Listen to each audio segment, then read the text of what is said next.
right, day 2 is a wrap. And I don't want to talk too much about it and just say that I had an unbelievable day. It was phenomenal.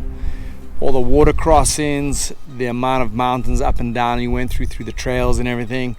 I don't want to bore you guys too much, but anyway, I took a little bit of a side route and I landed up here at Lake Fontana. I'm just below the dam wall. I'm the only person out here. It is stunning. It's so peaceful. It's absolutely beautiful.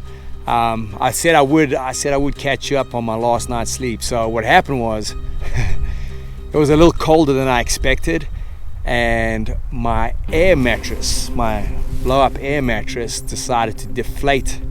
So I was on the floor and I was basically huddled up in fetal position. So I actually had enough layers. I bought enough layers, but it was definitely colder than I expected.